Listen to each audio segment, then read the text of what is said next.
मैं सलमान शेख, झाबुआ लाइव में आपका स्वागत है। कल जैसा कि झाबुआ में एक फ़ोटो वायरल हुआ था जिसमें कांग्रेस प्रभारी मंत्री हनी सिंह बघेल और युवा नेता विक्रांत भूरिया के साथ जयस के विधायक कैंडिडेट सचिन जी गामड़ का फ़ोटो वायरल हुआ था। इसके बाद मीडिया में ये फ़ोटो खूब वायरल हुआ और सुर्खियाँ बना कि सचिन जी गामड़ ने कांग्रेस ज्वाइन कर ली।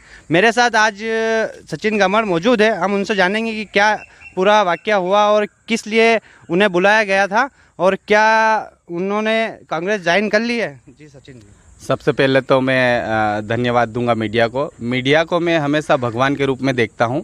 और रही बात कांग्रेस की, तो फिलहाल मैंने कांग्रेस ज्वाइन नहीं की है। वहाँ से मेरे पास कॉल आया था कि आपकी पार्टी का उम्मीदवार खड़ा नहीं हो रहा है, तो आपकी पार्टी के द्वारा क्या प्लानिंग तय की जा रही है, थोड़ी सी जानकारी अवगत कराने के लिए उन्होंने पर्सनली अपने घर पर मुझे बुलाया था।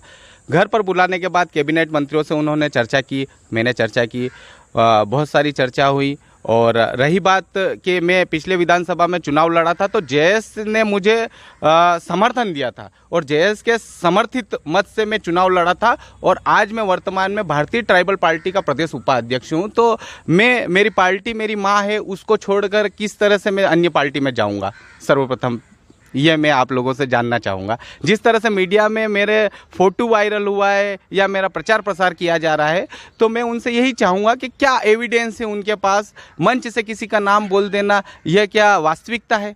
मंच से अगर कोई व्यक्ति मेरा नाम बोल देगा तो क्या मैंने कांग्रेस ज्वाइन कर ली है? इस तरह के फ़ोटो अगर वायरल होते हैं तो मैं बड़ी निंदा करता हूं। फ़ोटो में तो कोई भी आ सकता है, किसी भी नेता से मिल सकते हैं, क्योंकि राजनीतिक का माहौल है। तो राजनीतिक में मैं बीजेपी, कांग्रेस सब पार्टियों से मिलकर अपनी पार्टी की जो भी विचारधारा है उनके समक्ष रख सकता हूं। मेरे साथ यहाँ और भी जयस के कार्यकर्ता मौजूद है। हम उनसे जानेंगे कि जो जयस ने उम्मीदवार खड़ा किया है उनके लिए क्या वे तैयारी कर रहे हैं, उनकी क्या रूपरेखा है। जी आप बताएं। जी, सबसे पहले तो मैं ये कहना चाहूँगा कि जयस जो कैंडिडेट खड़ा हुआ है कमलेश डोडियार करके, तो पिछले विधानसभा में हमने जयस समर्थित सचिन जी गामड़ को सपोर्ट किया था। तो ये भारतीय ट्राइबल पार्टी से इन्होंने चुनाव लड़ा था।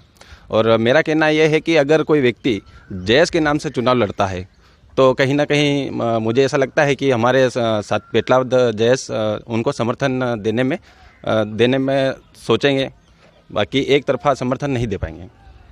युवाओं की इस चुनाव में काफ़ी अहम भूमिका है। जयस में भी काफ़ी युवा कार्यकर्ता है। हम उनसे जानेंगे कि किस तरह की वे तैयारी कर रहे हैं। आप बताएं। जी, जयस जो चुनाव लड़ रहा है उसमें कैंडिडेट है अपने डोडियार जी। तो हम चाहते हैं कि ज़्यादा उचित रहता है कि भारतीय ट्राइबल पार्टी से लड़ते, जो एक शुद्ध आदिवासी पार्टी है, जिसमें जो कि राजस्थान में भी लड़ रही है और विधायक पद के लिए जो सचिन जी लड़े थे तो भारतीय ट्राइबल पार्टी से ही लड़े थे। तो ज़्यादा उचित रहता कि भारतीय ट्राइबल पार्टी से लड़ते। अच्छा, आप अगर उन्हें घोषित कर दिया उम्मीदवार तो क्या आप उन्हें समर्थन करेंगे? जी, ये तो अब सारे मतलब रूपरेखा तैयार करके उसके बाद ही जो भी कमेटी उचित जो भी रहेगा वो उसके बाद ही निर्णय होगा कि देना या नहीं देना। हाँ, आप बताएं, आप किस तरह से सोचते हैं इस चुनाव में? हम तो जयस एक सामाजिक संगठन है, तो हम सामाजिक संगठन और हम यहाँ बीटीपी, जैसे विधानसभा चुनाव में बीटीपी को लॉन्च किया है जयस समर्पित। तो हम चाहते हैं कि जयस को एक सामाजिक संगठन ही रहने दे और हम एक राजनीतिक पार्टी, वो बीटीपी जो एक आदिवासी पार्टी राजनीतिक पार्टी है, तो उससे हम राजनीतिक कर सकते हैं। तो हम जयस समर्पित बीटीपी चाहते हैं। भारतीय ट्राइबल पार्टी और जयस में मिलजुल अभी नहीं बना है। आगे की रूपरेखा वे तैयार कर रहे हैं। अब देखना ये है कि क्या भारतीय ट्राइबल पार्टी जयस जो उम्मीदवार खड़ा किया है उन्हें समर्थन देती है या नहीं। जिले की ताज़ा खबरों के लिए आप देखते रहिए झाबुआ लाइव।